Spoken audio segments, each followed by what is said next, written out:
Right, good.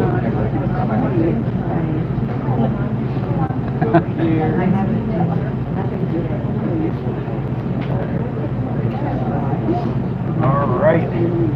Welcome back to Synthetic Oil Protection. I'm your host, Eben. Today we're here with Diesel Steve. And we did a lot of videos with Steve over, the last couple months, Steve? Yeah, last couple months. What was the first vehicle we did here? We did the 97 7.3 liter Power Stroke in a Ford F-250. All right, perfect. So we did engine flush on it. Yeah, we ended up doing a engine flush. We did the transmission fluid. We did the differentials. We did the transfer case, the power steering, and the coolant. All right. And after we did all the fluids, what were the results? Like, what was the fuel mileage difference? Fuel mileage, in the overall. It moved it from, I believe it was like 16 miles to the gallon to 17 and a half, and a pretty solid 17 and a half. So 25 gallons for a full tank of fuel, and I was originally, before the oil change, only getting about 380 in mileage, and then after that, after the oil change and all the fluids and all that, I was back to 420 for a full tank of 25 gallons. Wow, that's impressive. So Steve, if you're not familiar, he actually is a friend of Jeff's, and Jeff is actually off today. He's with the family. Yes. So today we're going to be talking about driving safety, dash cameras. Got my dash camera here, so definitely stick around for a lot of safety stuff. But let's just fill you in where Jeff's at. So Jeff's out and about. He's with the family today. The daughter was doing some tryouts for, what was she doing? I think cheerleading. Oh, okay. And now she's doing something else. She's going to be not doing the cheerleading. I think she might have missed where there's like a certain cutoff or something like that. So she's doing something else now, and Jeff wants to make sure he's there for the whole experience, because you can't go back in time once you have those little guys. Right. So I said, Jeff, get out there and have some fun. So I get to join. Yeah. So Diesel Steve is been a huge part of the channel, and in the little corner over here, I'll be putting a lot of links to Steve's videos on his trucks and stuff like that.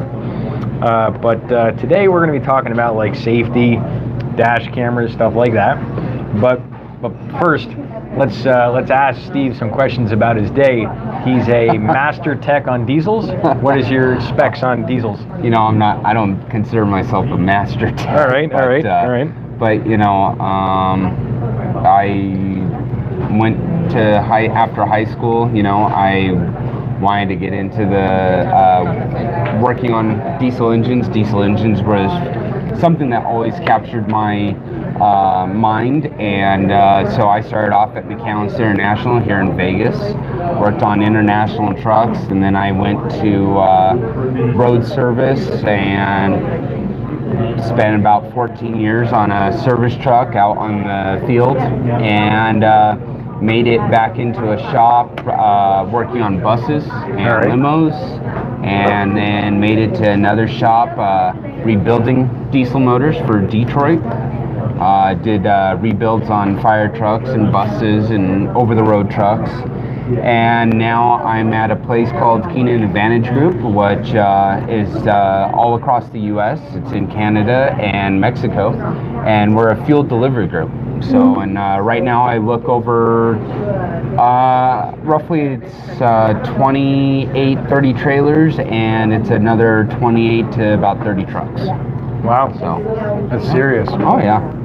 And Keenan Advantage is in what part of Vegas? We're out by the Speedway, which is considered Las Vegas. Actually, it's actually considered Clark County. So we're not really in any township, but we're out by the Speedway. The main home office is in Kenton, Ohio, and there's locations in Oregon. There's locations in Phoenix, Arizona. They are literally all over the place. So. All right, that's a lot of great information. Right. So you can see Steve kind of puts himself, he doesn't want to brag about himself, but here you could say there's a little bit more than a little bit of experience there. A little bit. A little bit, yeah. So today we're back at the Greek Bistro, and it's this really cool Greek restaurant right here on, was it Sunset and Mock Street? Yep. Like Stephanie area, kind of. And it's kind of near the mall and the casino. And it's called the Greek Bistro. That's the exact restaurant address. And we got to give them credit. This is an excellent place. I'm getting the feta fries. So I got my potassium and my cheese. So that's what I'm having. And then I'm having this chicken. It's like a chicken lemon soup. So it looks pretty healthy. So that's what I'm eating today. And I know you're not going to see Jeff's stuff is pushed today. He's off on a bot. But we'll probably see him later at Jeff McBride's Wonderground. So Jeff does the magic, as you guys know. And we'll be seeing Jeff later on tonight. If you're here in Vegas, it's at the Olive Mediterranean. It's a really cool hookah lounge. And every Thursday, they do a magic event where magicians do magic, and very reasonable to get in. It's loads of fun. And Steve, you partook in it, right? I did. Tell us about it, Steve. It was it was absolutely fun. I'm not really a big person into the whole smoking thing or anything like that, but it's separate. So they got the hookah lounge on one side, and they've got the magicians and a bar on the other side, and it was fun, it was entertaining, you get to see a lot of different magic acts, and the bar was excellent. I really enjoyed the drinks. All right. So Steve loves all aspects of it. So does everybody else. I've never had anybody had a bad experience, so definitely check it out. The Olive Mediterranean, what is it, Sunset and Eastern area, kind of? Something like that? Yeah. Pecos, a little further down. Sunset and Green Valley. In Green Valley. All right. Yeah. Just a little bit down from Sunset and Green Valley. And then, on top of it, if you're a morning person, there's a super dope after party that it's at the Elixir. And that's at, Steve's a big business guy, so let him go. So, if you want to be at the after party, it's at the Elixir at, I think it's like midnight to 1 o'clock. So you got that going on. And yeah, it is.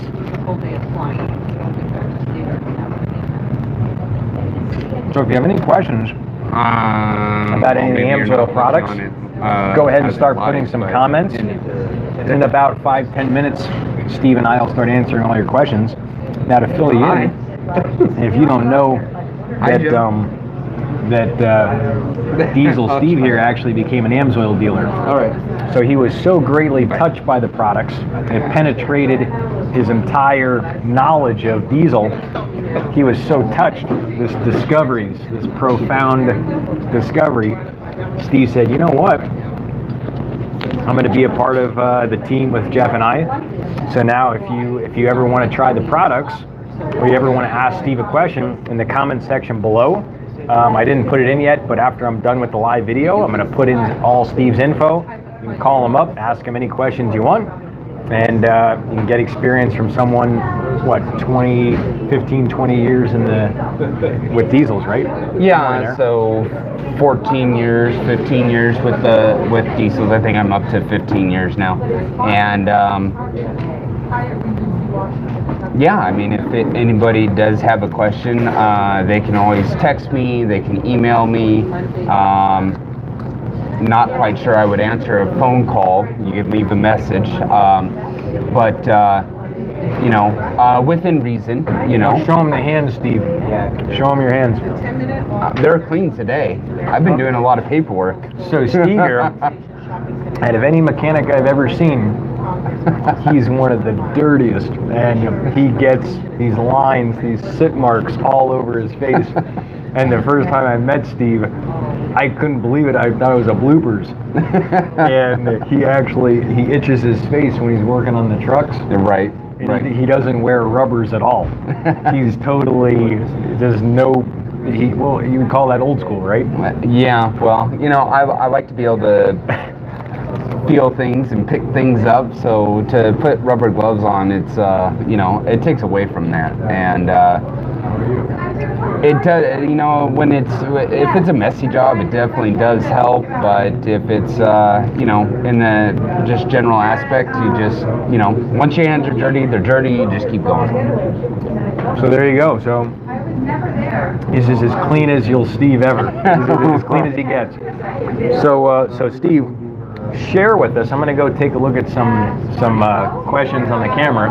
We'll give some people a shout out. I'm going to take a look at the comments. I don't have a tablet to look at it, so I'm going to go behind my phone and check it out. But we're going to ask Steve, tell us some driving experiences you've had in town since you've been here, and how many years have you been in Vegas? All right. Well, let's see. Driving experiences. Well, first off, I've been here since like 2000. And I was a teenager when I came here. So then with that all said, driving experiences, I think people that drive the semis or haul trailers, that's probably about the most difficult thing. I haul a lot of trailers around. We need a little extra room to be able to maneuver, take turns. We also need a little bit more room for stopping, and so getting cut off and getting flipped off, or getting cars that ride up against the rail to the last minute to get over, and you've already been waiting in line for, the 30 minutes, because you looked ahead, it gets a little irritating. All right. But overall, you know what though, driving in Vegas is not as bad as driving in California. I agree. I agree on that. So the question is, Steve, tell us about any accidents you've had. Have you personally ever been at fault in an accident ever? Yes, actually I was. What? Tell us more, Steve. I had a Dodge. It was a 04.5 Dodge Ram 2500. All right. Diesel. 2004. All right. Yeah. That's a 5.9. Yes, it was a 5.9 24 valve. And anyhow, I was getting off the freeway off the 215 around Decatur, and before you used to come down to the intersection of Decatur, and to make a right-hand turn, it was just a yield sign. All right. And obviously to make a left, you had a stoplight. Well, anyhow, I had come down to the right-hand turn. There was a car already stopped at the yield sign, and there was a few cars coming, so it was waiting. Well, I came to a complete stop. I was waiting. I looked. There was no cars coming. They were like they were still underneath the bridge. And I saw the car out of the corner of my eye actually move forward. But it moved forward, and I started to move forward, and I didn't realize it stopped again. And it stopped, and I was just starting to get onto the gas pedal to get going, and it was I felt this little bump, and I'm like, that's kind of odd. And I'm still going forward, and I look behind me thinking someone ran into the back of me. And then I looked forward, and I realized that all I was looking at was a roof of a car.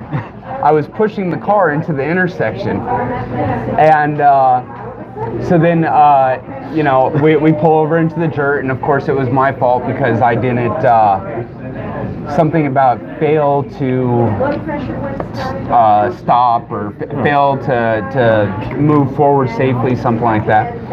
And then later on, the insurance company called, and they're like, what do we need to do to get your truck fixed? And I was like, I laughed, and I was like, it's already fixed. They're like, what do you mean it's already fixed? Didn't you crunch the bumper and the trunk of the other car? I'm like, oh yeah, I pushed that all the way up to the back window. I'm like, I don't know what to tell you.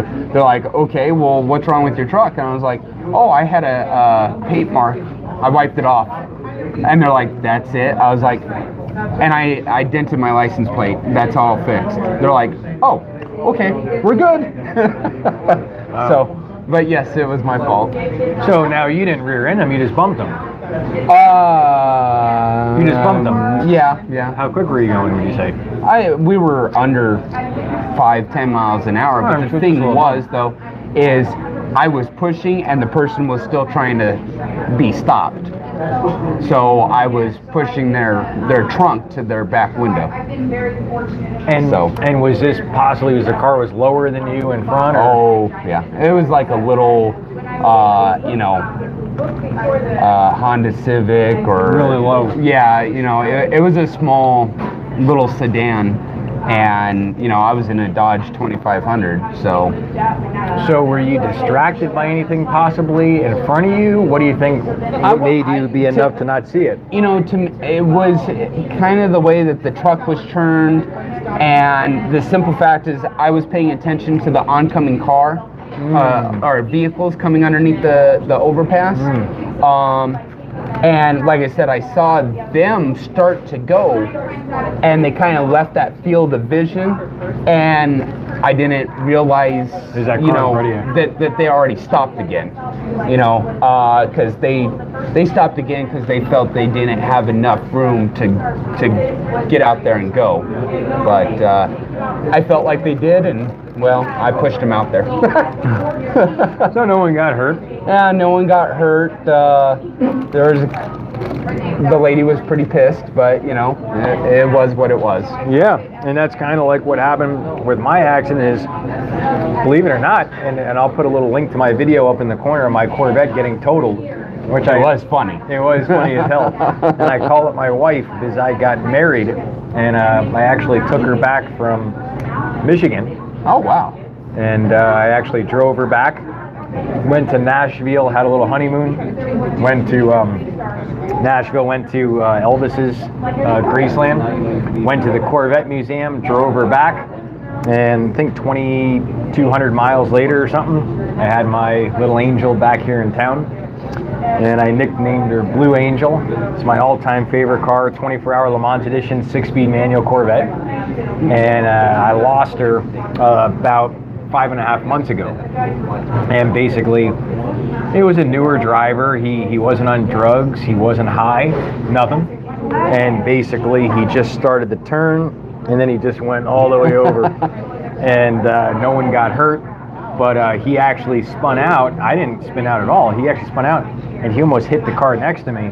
And it could have been really rough. Or the truck could have even rolled too. So it was crazy. But luckily, I had my Vantour N2 Pro, and this is the dash camera that I have the video on. It's a 1080p dash camera, and it shoots forward and backwards. So this is the backwards cam. And out here in Vegas, it's really worth it because a lot of people are distracted. You have a lot of new drivers out here, and really it comes down to experience. A lot of people think, oh, well, they're just on drugs or they're high. Not really. If there's people that are older that they say that they've driven, under the influence and they've never had an accident, not to say that anybody should do that, but the point is, it's really about experience, and it just showed the guy that actually hit my car was under 25, and I don't think he had that lifted truck very long. So statistically, it proves that experience is a big part of it. Yeah. And what's interesting is you see a lot of these dash cam footages come from like Europe and Russia where they don't have car insurance. So, that's funny, Steve. Well, with that said, they don't. So or if they do, they have to have the camera, and the reason for the camera is not necessarily to prove that they're at fault or to prove that they were speeding or anything like that. Most of the time, the dash camera is there to protect yourself. That way, if number one, it keeps you from committing fraud, right? So you can't say that, my car caught on fire randomly when the camera may have caught you out there, pouring gas on it and lighting a match, right? Same thing with That's a good one, Steve. I like that. That's good. You know, same thing with the other thing about that. Same thing with you know, say you are in an accident. You know, it kind of proves who was at fault. You know, did in your case, you know, the guy. In your case, you could see the guy turned on the right turn signal and barely made it past your front door and started coming over. You know, obviously he crossed his lane of traffic, so he would be at fault. Another good thing to the camera, though, you know, it keeps you honest. You know, it keeps even the police honest. You know, they can tell you, hey, we saw you run that red light. You know, you could take that footage, you know, to the court and say, Your Honor, I didn't run the red light. Here's the time, the date, and the you know, the what's in question, and you can physically, you know, see. Yeah. You know, I didn't run the red light, or yes, he did fall asleep behind the wheel. That's what caused the accident. And so it's not necessarily that it's there to prove guilt. It's there to technically help Everybody. Yeah. And you know, I've heard a lot of stories with motorcycles and stuff like that, and I've had a couple of scary experiences when I had my car. The one day I was on the highway, and this is like 4 months after I got my car. I had it for 4 years before it got totaled. I've never had any accidents, nothing, and crazy. But I had this SUV come down on me at about 110 miles an hour on 215 heading out towards Boulder City, and or 95 heading out towards Boulder City, and just crazy, some of the speeders and stuff. But he actually threw on his lights, because there's like some emergency vehicles, they have blue lights, and he threw on his lights because I was coming down the freeway at a pretty good speed, but there was no one around. He came behind me at about 25 miles an hour quicker, 30, and he came right at the back of my car, and at the last second he swerved, but I think he was trying to scare me or something with his lights, like he was going to pull me over or something, and he missed my car. He was going about 110 miles an hour, and he almost rolled a full-size Suburban at 110 miles an hour, and this is before I had my dash camera, and you know, I mean, when someone rolls an SUV at 110, you can get thrown out of the vehicle and all kinds of stuff, and if he would have hit me, he could have potentially rolled. My car would just spin and slide. It's not going to roll over. Right. But you know, that type of stuff, and you know, the erratic stuff that a lot of drivers do in Vegas, it's so worth having a dash camera. And one of the biggest ones that's scary is there's a lot of fatalities on motorcycles all the time out here, and even if they rear end you, if they die, there's going to be no proof of what happened. Right. So now you're going to be in court potentially being accused by an attorney that can make real money on a lawsuit that you pulled out in front of them or whatever. And if you don't have a camera to prove that, it's up to you to now prove your innocence. Right. And for me to be up on that type of accusation or have someone's wife, because a guy on a Harley that was drunk hits my Corvette and he goes over my car, for me to have someone's wife live with thinking that I killed their husband or something, I can't drive a car and have that possibility. So with the back camera, you can see everything that's going on, right? And it just alleviates you from that potential hazard. And it's like, whenever someone's dead, no one can accept that someone else could have done it. In their mind, they just could never think that it could be another way. And before you know it, the attorneys are after you, and you could have some real consequences. Absolutely. Yeah. You know, I mean, you know, one of the places I did work, you know, it had limos, limo coaches, all kinds of things. And every vehicle that we had, even the motor coaches, had cameras in them. And not only was it to see ahead and forward of you to see what was going on. You know, yes, the camera can kind of portray both ways. It can falter you, but it can also, you know, bring you ahead as far as, you know, whose fault it was. And but at the same time, you know, in the limos and everything like that, you know, you get to see behind you, and that was also, in our case, it was for driver protection. You know, we could see what the passengers were doing. You know, were they, you know, did they hold the driver at gunpoint? Did they try to rob the driver? In that case, you know, you get to see what the passengers are doing. The other thing too that though is, like you said, you get to see what's happening behind you out the back window. As far as, you know, did the motorcycle hit you? You know, were you stopped? You know, maybe there was a car that slammed on its brakes in front of you. The front camera sees that they stopped. You stopped because you didn't hit them, and then the car behind you hits you. Well, I came to a complete stop, and now it's on the camera. You can see they stopped, I stopped. They were following too close, and they hit me. Yeah, exactly. So, you know, I would say that, you know, if you can afford to have a camera, it's probably a very good thing because it can protect you. Yeah, I mean, it's only about $2. I mean, the cheap ones are like $89, but I mean, this one's like $150, and then the memory card, a really good memory card that can handle the cycles, because this runs on a loop, and it keeps looping over, and it keeps writing over the memory card. So the memory card, a good one's about $30. So call it with tax $200. I mean, that $200 could potentially keep you out of the gutters. Right. I mean, it could keep you from, you know, ending up in jail or something. Right. You know, Absolutely. So, yeah, I mean, crazy. Yeah. So big shout out to Dennis. Thanks, Dennis, for checking out the channel.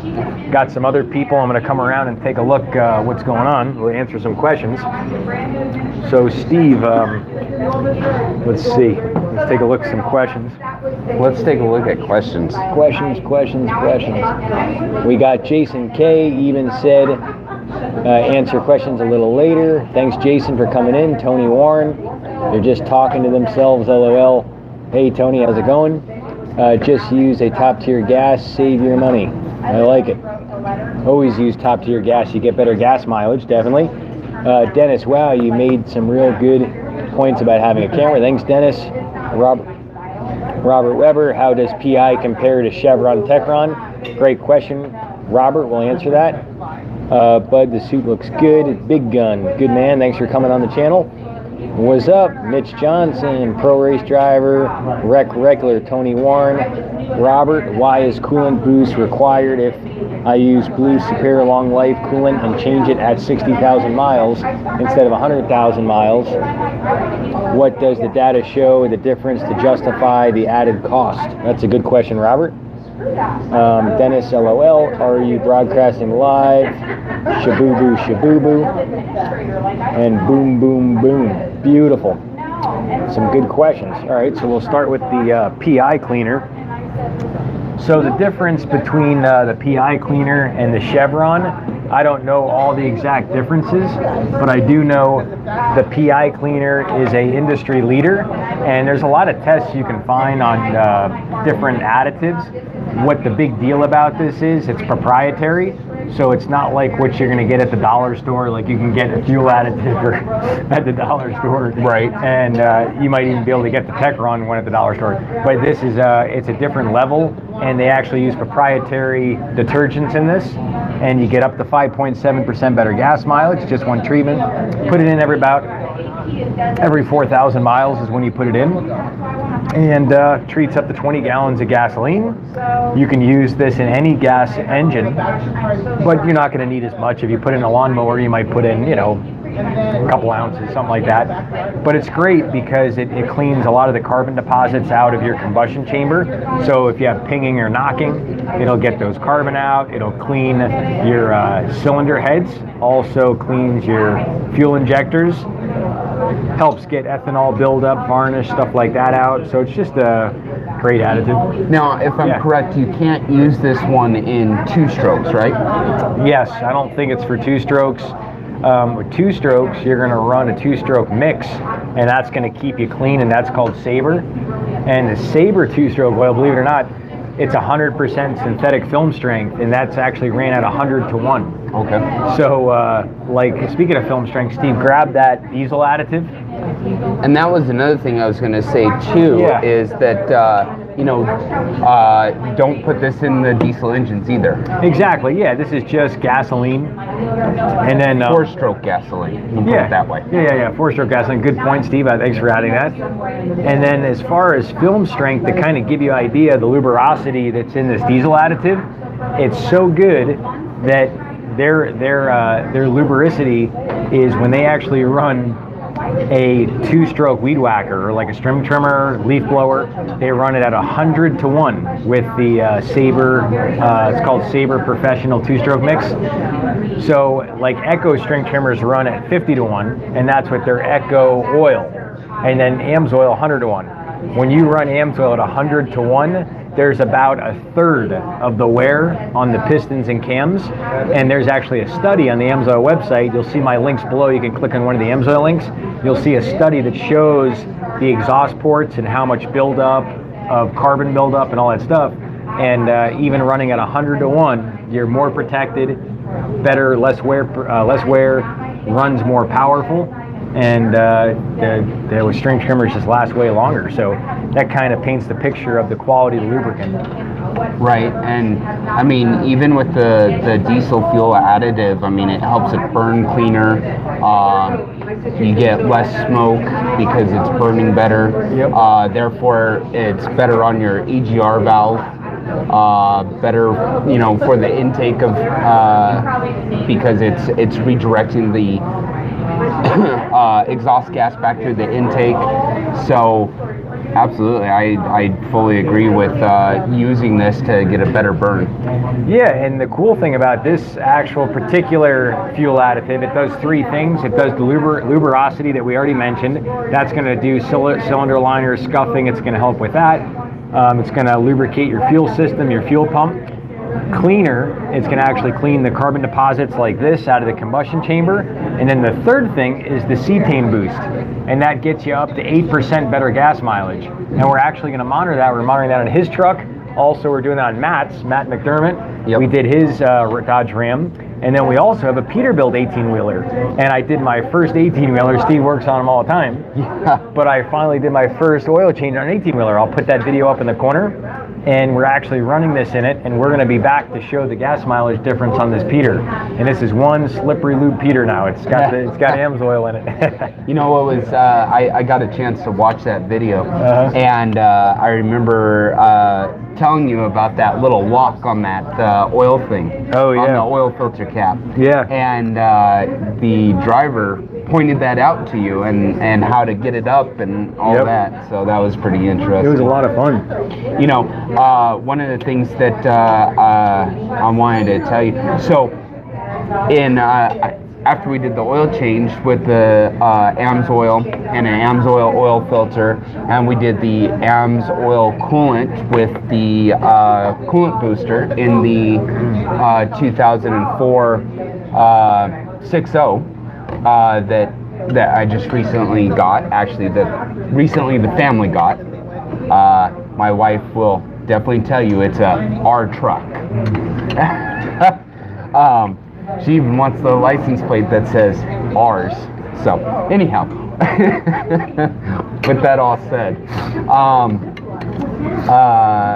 so there was, as soon as we got done with that, I went on vacation with the family. We went to Marysville, Utah, to a place called Big Rock Candy Mountain, and I was hauling a set of doubles, which I believe I sent you a picture of it. It was the truck.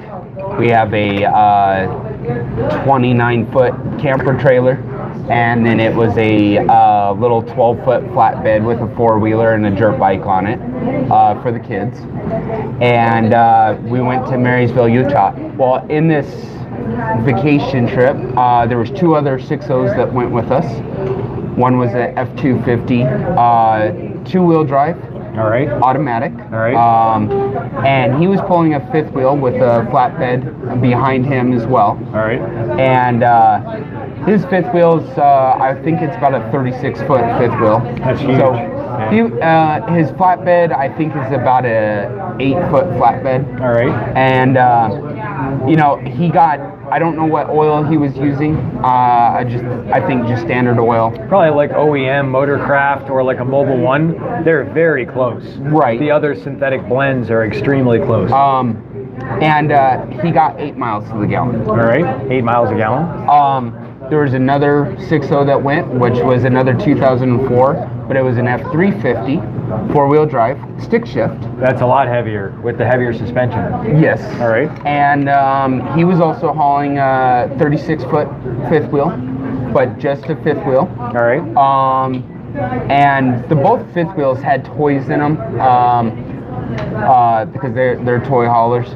And he got 10 miles to the gallon. All right. Or I'm sorry, got 9 miles to the gallon. 9 miles a gallon. 9 miles to the gallon. All right. And then in my truck, bumper pull trailer, easy load bars and all that. And like I said, 29 foot with a 12-foot flatbed, and we had some toys on that. So tell them how long that is, though. In total length. Total length from bumper to bumper, and that's how you would measure it, is bumper to bumper. This is crazy. Roughly like 58, 64 feet. Yeah. You're allowed for a total of 70 feet. So Steve's rig is within 10 feet of as long as the 18-wheeler. Right. So he had his fifth wheel, then he has a trailer behind the fifth wheel. I do a bumper pull, so it's a ball. All right, ball and hitch. Ball and hitch, yes. All right, ball and hitch, all right. Right. And so, yes, so I've got the truck connected to a trailer, and then I have another trailer behind the trailer. So I can't believe he did that. You should see the photo of this thing. It's ridiculous. So, but with that all said, we went to the same place with as the other two trucks. Same drive. Yep. Same drive.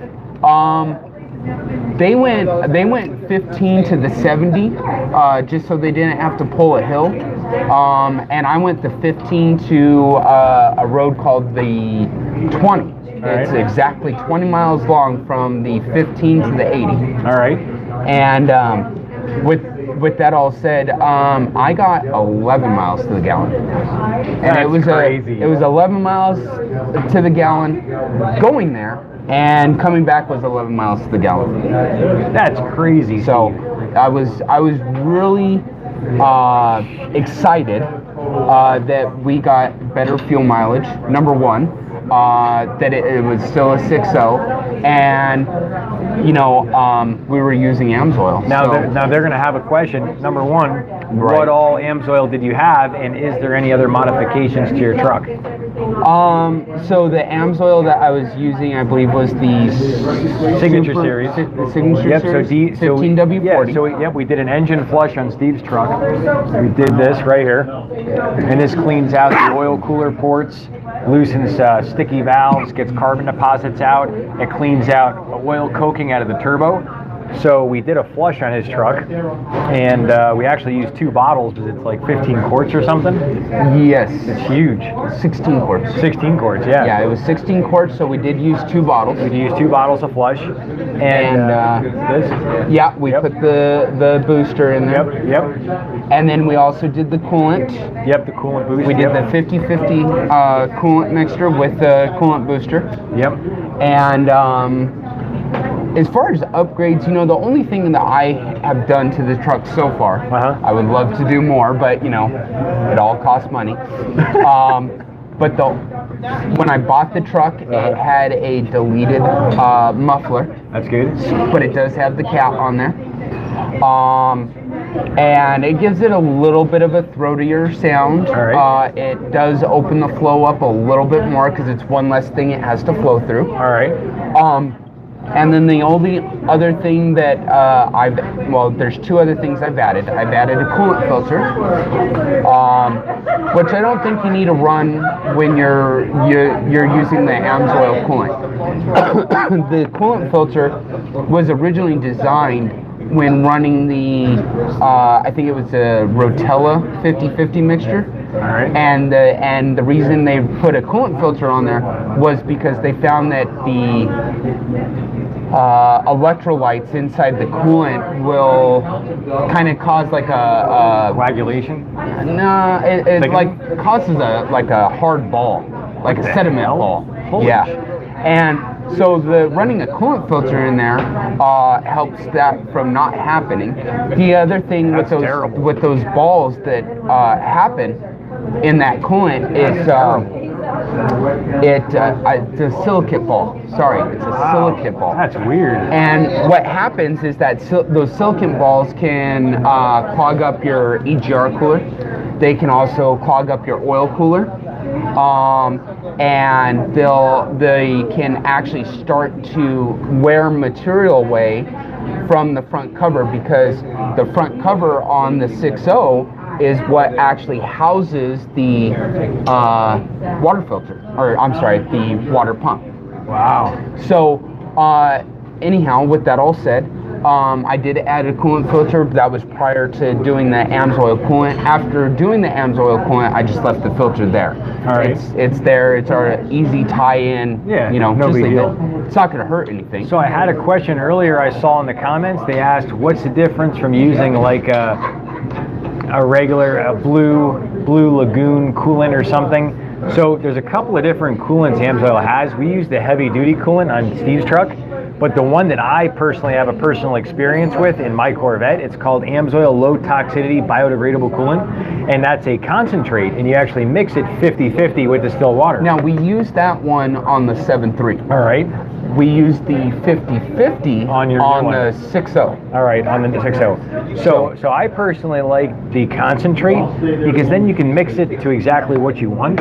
Right. And it's actually biodegradable. So and pet friendly. So say you leak in the driveway or something, a dog comes over, it's not going to taste sweet to it. It's not like the old coolants. It actually tastes sweet and then it ruptures its insides. So as sick as it sounds, it's good for the environment. And then the other thing is you can mix it to your own specification, which I personally do in Vegas here. I like to run 70% distilled water, and then I run 30% coolant, and then coupled in with the Dominator coolant boost, you actually have better cooling with this because it allows the molecules to get closer to the aluminum. You got a better heat transfer. And this also helps your coolant system as well. It protects your seals. Yes. And there's additives in this that don't allow aluminum to actually circulate. So it keeps your metallic down.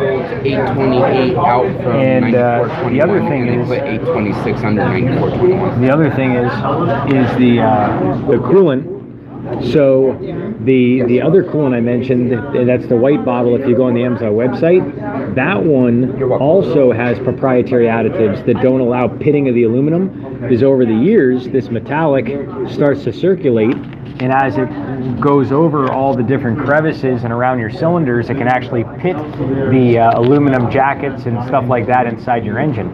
So by running this actually protects your engine. And the other cool thing about Dominator is even if you don't change your coolant, you can actually add this to any coolant. So you have your right? Yeah, I do. Yeah. And you know, something that you just mentioned that I overheard, and sorry if I have to answer the phone, but something that you mentioned was the pitting in the aluminum. Yeah. So that front cover on the 6.0 is aluminum. All right. And that's what would happen is it would start to pit out. All right. And obviously when it pits out, because there's such a tight tolerance there to allow for the water pump to pump the coolant through the system, as it starts to pit out, those tolerances obviously get bigger now. Yeah. And so now you have coolant that is your coolant efficiency goes down. All right. Is what happens. And the other thing is, crazy as this sounds, this actually gives you more horsepower, and it says increase horsepower. And I noticed a huge difference on my Corvette when I changed it. I just didn't expect it to run that much different, but the amazing thing is, as your engine's warming up, you can actually feel it pull the heat out of the cylinders more, and when your engine's warming up, you'll actually feel your engine have more power. is it's like as it's pulling the heat out of the cylinder, instead of your cylinder liner expanding like an oval and pinching the cylinder, it feels like it expands more evenly. And it's just such a weird feeling. I'm like, no shit, like I changed on my car. I'm like, wow, I feel like a good, I would guess 3 to 5 horsepower in my car as it's warming up. And then I've done a bunch of other cars, but another big thing that's great about this, 3 to 5 horsepower is nothing, but the point is this, even when you're warming up, this actually allows your car to warm up 54% quicker. So if you have a diesel truck, to get all that coolant warm, it takes a while. Right. And it's great, like if you live in somewhere up north, like I'm from Philly area, PA, super cold in the winter. God, it takes like 10 minutes, 15 minutes to warm up your car. To go to 5 minutes, that's a lot of gas you're saving because you're not on idle up. So you're not sitting there with the engine idling up to warm it up. You know, with diesels, we'll just plug them in. Yeah, exactly, yeah. And the crazy thing is too with this, your actual heat that comes out of your heater will be like 20% warmer. So not only is your engine going to warm up quicker, but you're going to feel when you turn the heat on, you're going to go, wow, shit, that is a lot warmer. And just amazing what this product does. And this just one bottle, this covers like 80% of all vehicles. You don't even need more than one bottle. Now in a big diesel truck, you need more than one bottle. But I mean, for a couple bucks, it's killer. I think in the 2 systems that we did, which was the 7.3 and the 6.0, we were able to cover it with 1 bottle. Yeah. And then the only other thing I added to the truck was on the 6.0, I added a blue spring, to the fuel filter housing. And what that does is it raises the fuel pressure up in the fuel housing, just to make it easier on the injectors to have a little bit higher fuel pressure sitting there at the injectors. That way they don't have to work so hard. Huh. Is that an aftermarket part, Steve? It is. It's but it's I think it's like $20, and it comes with the housing, the O-ring, the spring, and it makes it easier for the truck to start, and it makes it easier on the injectors. What's it called again, Steve? It is called like a blue spring kit for 6.0. Blue spring kit for 6.0. Right. And it allows higher pressure into the injectors. Into the at the fuel filter housing on the top side. On the top side fuel filter housing. Right. And then what that does is it allows for a higher fuel pressure at the injectors, just to make it easier for them to fire. Wow. But you got to also remember, those injectors need the fuel weighting. They need the oil pressure from the high pressure oil pump in order to pound the fuel into the cylinder. All right. And you also have to have the electronic pulse from the FICM in order for the injector to actually open up at the electronic solenoid to allow the oil to go in to pound the fuel into the cylinder. So there's a couple of variables. It's not, it's not like an old-time injector where you actually have a mechanical rod that pushes something down and pushes the fuel in. In the electronics side of diesel engines and even cars, well, not so much in cars. In cars, you have the fuel pump, you have waiting fuel pressure at the injector, you have a little electronic pulse that opens up the injector, and your fuel goes in. In the diesel, being that the diesel is thicker than gas and all that, you need like a plunger to actually push the fuel through the injector so it can atomize into the cylinder. And right now with like the 6.0 and quite a few other diesels, they're using the oil pressure to do that. That's why you have a high pressure oil pump. And what it's doing is, again, you got the fuel that comes into like a rail that's just kind of sitting there. It floods the injector and it's just sitting there waiting. When the injector gets its electronic pulse at the solenoid at the top of the injector, it opens up. Your oil pressure then comes in and pushes on the plunger, which pushes the fuel into the cylinder. All right, so now you see how important it is to keep that whole thing lubed up. Right, and and that was the thing about that is the F250, again, I don't know what oil he's using.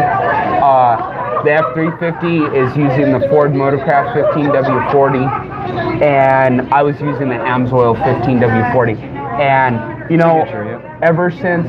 And another thing that I like is it seems once you start to get some miles on the AMSOIL, it seems to almost mellow out even more. Things just seem to get a little bit more smoother. Gets a little more quieter. Wow. Like, when we first changed the oil, yeah, you'd start up the truck, yeah, you could still slightly hear the truck, you can hear a difference, it's a little bit quieter. But it seems like as you start to wear it in a little bit more, as you get the oil, to wear into a little bit more, everything seems to get more quieter. Like if I start up the truck in the morning, I can hear that it's a diesel. By the time I make it down a block or so, I hear the blower motor in the truck over the engine running. Wow. Unless I'm standing outside, but Yeah. But sitting there in the cab, you wouldn't even know that the truck's sitting there running. You hear the blower motor over the engine. Yeah. So that's what that's due from is from the film strength. It's 100% synthetic, and like this is even the ATF fluid, which this is 100% synthetic too. And this is what a lot of the new fuel efficient transmissions take. Fluid changes, which I'll put a link right here in the corner. And we just did a really fun video with Jeff where we did a transmission flush, and it was me, Jeff, and Zach. And Zach's another AMSOIL dealer on the channel, and he has a like a classic Silverado gas pickup truck. I think K1500 or something like that. Yeah. And he loves that thing, so we flushed the tranny on that, and that was a heck of a good time. And we had someone pour it in as one person took off the return line in the bottom. All the fluid came out, and that was a blast with that whole experience. So I'll put a little link to that in the corner. And then going back to driver safety, don't think it's just the camera that is driver safety. The overall your car, good brakes, good tires, shocks even play a role in that. Obviously if you have bad it's allowing for the tires not to stay constant to the ground, so you go over a bump and it's skipping down the road, or you try to stop and the tire will grab, but it'll keep bouncing, so you're not making good traction to the road. Tires, if you got bald tires, they're not going to be very good as far as wet surfaces or smooth surfaces, so you need the rubber to kind of peel up almost, so to say. So good tread. Brakes, if you got metal to metal, don't do what my wife did and say, yeah, I heard it, but I turned the radio up louder. That was a fun one, but make sure your brakes are good. It's not anything that says you have to go out and do it right this second, but you want to make sure you have good brakes. And so we're getting a little low on battery power on my phone, so we're gonna wrap it up. So if you're new to the channel, definitely give it a thumbs up. We're always here to answer all your questions, even after we go off the live feed. If you have any questions, leave a comment below. 100% answer your questions, and then I'll put Steve's info if you want to get a hold of Steve. He's got a world of knowledge beyond me, a lot more experience with diesels. And I wanted to mention the magazine. Grab that, Steve. Just show him the magazine. This is the AMSOIL Preferred Customer Magazine. And if you ever want to try any of these products, the motor oil, anything, we got the 5W20, we got the 020. A lot of the Hondas take this now. A lot of new cars take the 020. And this is good for up to 1 year, 25,000 miles, 700 idling hours, or 1 year. And then with oil analysis, you can go well beyond that as long as you're testing it, checking the oxidation of the oil. which a lot of the fleet vehicles do, which we're going to be doing on that 18-wheeler, that Peterbilt. Right. So we're going to be doing that. So if you ever have any questions, if you ever want to try the products, you get 25% off with our link. So if you want Steve to get the credit, I'll put the link in Steve's name. And then if I have my link in there too, like all my videos, and it's all. Who was the other one? Zach? Yeah, Zach. Zach? Yep, Zach. He's in another video. Yep. You can even go see Jeff too. Yeah, Jeff. Yep, Jeff is also in town here. If you're local in town, definitely get over to Express Lube and Auto Repair. That's on Tropicana Boulder Highway. Right. And that's where we do these videos and stuff. Jeff has a lot of great facility there. But yeah, you actually get one of these magazines every quarter. So every 3 months, you'll get this in the mail. And it gives you all kinds of important information on your vehicles. It gives you product knowledge, new technical bulletin updates on vehicles, fuel additive information on different additives. And then they also show wear test motorcycle oil. So yeah, our preferred customer link will be below. If you have any questions, just let me know. And that's the best way to buy AMSOIL as a preferred customer. It's like a wholesale account. And another thing, I have to give a thanks to everyone that's that's been helping me and buying AMSOIL. I really appreciate you being a preferred customer of mine. And well, Waldo made another advancement here. See if you can find Waldo here. So it's like, where's Waldo? But yeah, so I took the next step in the AMSOIL achievements, and I wanted to thank everyone that's been a part of that, helping me, sharing the channel. We're getting one step closer to 15,000 subscribers by the end of the year here on YouTube, and it's helping everybody in the community, and we really appreciate it. And Steve's going to be being a bigger part of the channel as we go. Diesel Steve. I hope so. Yep. I enjoy this. So. Yeah. Steve loves this stuff. It gets him out. Gets him out and about. You know. So anything else you want to add, Steve? Nope. Thank you for watching. All right. That's it. Awesome. We'll see you back next time. Cheers to protection. Yeah.